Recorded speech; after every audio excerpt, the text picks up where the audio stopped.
de contratação diferenciado, qual é o custo operacional por passageiro transportado? Estimado em reais. Quem pagará e quanto será pago pela passagem? Nós precisamos saber disso. De que forma se dará o subsídio do governo do Estado de Mato Grosso para a implantação do VLT? Senhor presidente, senhoras e senhores senadores, espero que as respostas possam ser suficientes para afastar qualquer dúvida que ainda atormenta o cidadão mato-grossense e, mais especificamente, o cidadão do Vale do Cuiabá. Muitos estão temerosos em relação a, por exemplo, as desapropriações, interdições, indenizações. Enfim, não sabemos quase nada a respeito de uma obra que se mostra grandiosa para a dimensão da capital do estado de Mato Grosso e as cidades ao seu derredor. Enquanto poucos cobram transparência na utilização do dinheiro público, senhor presidente, quem manuseia a máquina se defende afirmando que está sendo vítima de uma campanha difamatória.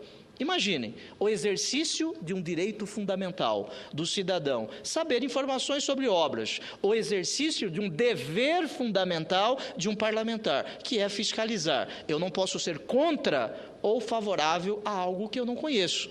Nós todos queremos o melhor para o nosso Estado. Agora, para isso, eu preciso conhecer o que será implementado. Repito, enquanto os poucos cobram transparência na utilização do dinheiro público, quem manuseia a máquina se defende afirmando que está sendo vítima de uma campanha difamatória. Ou seja, quem questiona é colocado contra a população, como aquele que tem o objetivo de inviabilizar este ou aquele projeto. Isto não é possível em uma sociedade que se diz democrática. Um parlamentar tem o dever fundamental, como eu disse, senhor presidente, de questionar estes fatos, de saber as informações corretas para que nós possamos nos posicionar. Porém, se não cobrarmos, passamos por coniventes, com eventuais e prováveis novos casos de corrupção. Aquele que abocanha anualmente cerca de 80 bilhões de reais. A corrupção, de acordo com estudos elaborados pela Federação da Indústria do Estado de São Paulo, ela abocanha 80 bilhões de reais por ano. Espero que o governo do Estado de Mato Grosso, senhor presidente, responda ao questionamento em pauta, agindo com a lisura e a transparência indispensáveis à gestão da coisa pública. Nós sabemos que o governador foi eleito para tomar decisões. O governador, no momento em que era candidato, ele estabeleceu um programa de governo. O cidadão fez uma escolha por este programa de governo. E o chefe do executivo tem a discricionariedade política, que não é a arbitrariedade, tem a discricionariedade política de escolher este ou aquele modal de transporte. Reconhecemos a legitimidade na escolha do modal VLT. O que gostaríamos, e é um dever fundamental deste parlamentar, é simplesmente saber informações a respeito do que será feito. Encerro dizendo que entre Cuiabá e Várzea Grande existe um rio, no meio do caminho existe um rio. Quanto tempo nós precisamos para edificar uma ponte, para passar o VLT? Esta ponte será edificada em 2 anos? O que queremos, senhor presidente, são informações. E estas informações, elas ainda não vieram a lume. Na semana passada, foram realizadas 2 audiências públicas, uma na parte da manhã e uma na parte da tarde, Cuiabá e Várzea Grande, para exposição do modal chamado VLT. Eu não compareci a esta audiência, porque era uma quinta-feira e eu tenho a obrigação constitucional de aqui estar. Aliás, para isso que nós fomos eleitos, senhor presidente, para que aqui estejamos presentes. Muito bem. A assessoria técnica que eu tenho no gabinete que ocupo lá em Cuiabá compareceu a esta audiência pública e nada foi revelado sobre os dados técnicos deste empreendimento. Queremos o melhor transporte para a população do estado de Mato Grosso, mais especificamente para a população do Vale do Cuiabá. Queremos o melhor. O VLT foi uma escolha política. O governador tem esta legitimidade, se louvando em dados técnicos, mas nós temos a obrigação constitucional de saber o que será efetivamente feito. Para que a Copa do Mundo, senhor presidente, deixe legados no estado de Mato Grosso. Para que o cidadão que vem de outros países possa conhecer as nossas potencialidades, possa conhecer as cavernas de Curvelândia, possa conhecer o turismo do agronegócio, possa conhecer as cachoeiras de Chapada dos Guimarães, possa conhecer o Pantanal mato-grossense, possa conhecer as águas cristalinas de Nobres. Nobres é mais do que bonito, Nobres é lindo, senhor presidente, uma cidade maravilhosa. Eu tenho certeza que se equipara à cidade de Bonito, em Mato Grosso do Sul. Os turistas precisam conhecer as nossas potencialidades. Nós precisamos de legados. Agora, desta forma, além de legados, nós vamos precisar de muitos delegados. Muito obrigado, senhor presidente. Agradecendo o pronunciamento do senador Pedro Tacos, apenas fazendo um reparo. Não tem nada mais bonito que o bonito do Mato Grosso do Sul, senador. Com a palavra, o senador Eduardo Suplicy.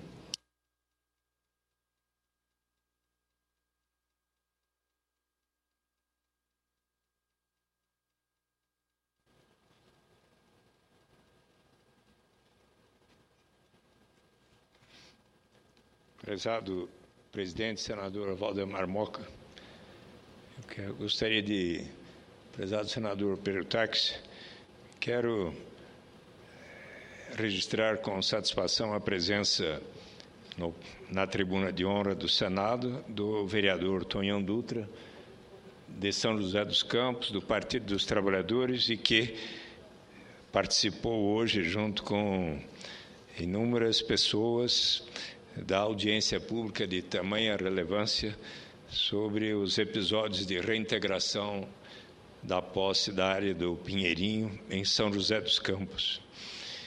Eu gostaria de aqui fazer uma reflexão, primeiramente, que escrevi juntamente com o deputado Ivan Valente, pois, como testemunhas diretas do ocorrido na reintegração da posse do Pinheirinho, e participante nas negociações que antecederam a desocupação, nos sentimos na obrigação de relatar a marcha da insensatez das decisões das autoridades que são responsáveis pela truculência, violação dos direitos humanos e desprezo pelos menos favorecidos. Não foi por falta de argumentos com alternativas às autoridades do Judiciário e do Poder Público que o episódio não teve outro desfecho. Por volta das 12 horas de 18 de janeiro, em companhia dos deputados Adriano Diogo e Carlos Gianazzi, fizemos uma visita ao presidente do Tribunal de Justiça, Ivan Sartori, para alertá-lo de um entendimento entre o governo federal, o estadual e a Prefeitura de São José dos Campos, que estava próximo de se concretizar com vistas a solucionar o problema de moradia de um número considerável de famílias que haviam construído residências no Pinheirinho, em São José dos Campos. Ressaltamos que seria importante dar um prazo para a concretização daquele acordo antes de se iniciar a reintegração de posse determinada pela juíza Márcia Loureiro. Ponderou o presidente Sartori que só se poderia sustar a reintegração mediante clara documentação das partes. Deu-nos o nome e o telefone do síndico da massa falida da Select S.A., autor da reintegração da área, da qual apenas parte havia sido ocupada nos últimos 8 anos por um número superior a 1.700 famílias, mais de 6.000 pessoas. De pronto, o síndico Jorge T. Uada, com W, marcou um encontro conosco perante o juiz de falências Luiz Beethoven Gifone Ferreira, na 18ª Vara do Fórum de São Paulo. Após 1 hora de ponderações sobre os problemas sociais que poderiam advir da reintegração, o juiz Beethoven perguntou ao senhor Ouada se ele concordaria com a concessão de um prazo de 15 dias para a realização de um entendimento, mesmo tendo o advogado da massa falida, Valdir Elu, expressado sua discordância, o síndico concordou. O juiz Beethoven pediu que o síndico redigisse um requerimento explicitando sua concordância e a de todos os presentes. Nesse mesmo documento, o juiz deferiu a suspensão da reintegração por 15 dias. Também registrou seu telefonema à juíza Márcia Loureiro, solicitando a suspensão da reintegração pelo prazo acordado. De pronto, seguindo a recomendação do próprio juiz, levamos aquele documento ao juiz Rodrigo Capês, no Tribunal de Justiça, que estava encarregado pelo presidente Sartori de nos receber.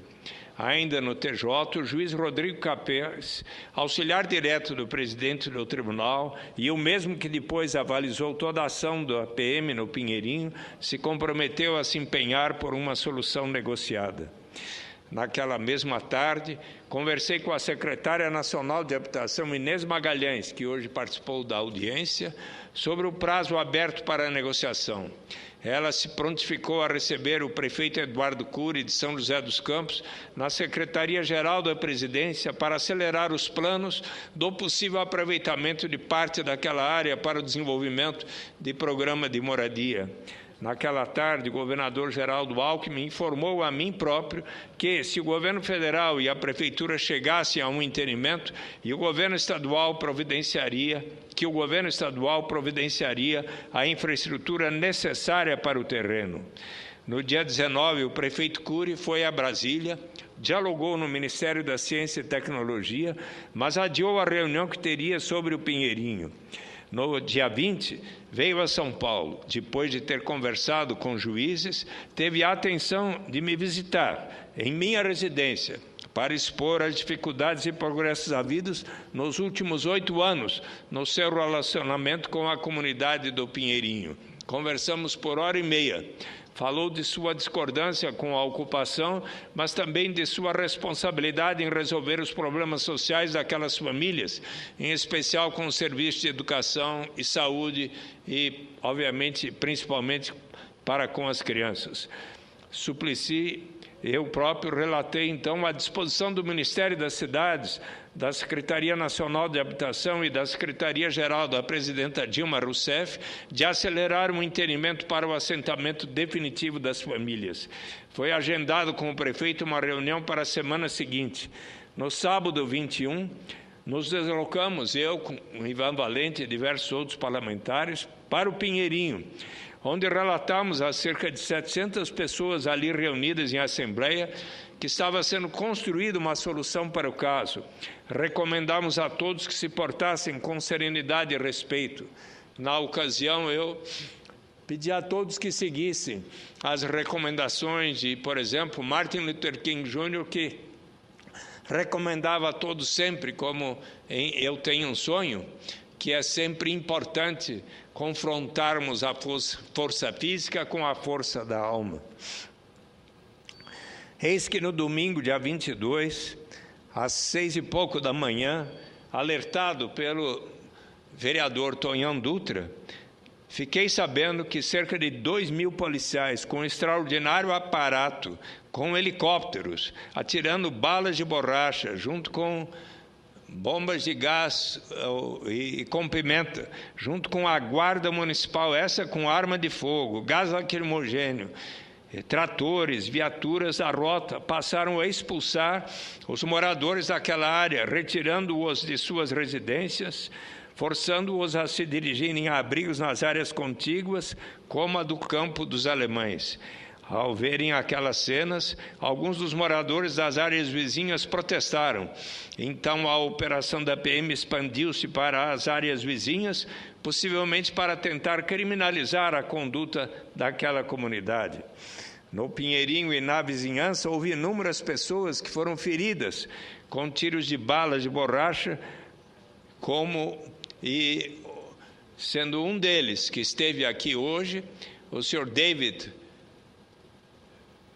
Washington Furtado, que mostrou na audiência pública o tiro que levou de guarda municipal, que estava inclusive apontando a arma para a sua esposa na hora que ambos estavam saindo do Pinheirinho e já no Campo dos Alemães, e eis que então a sua esposa Laura Maria Silva de Souza, que esteve aqui também presente, que descreveu o momento em que o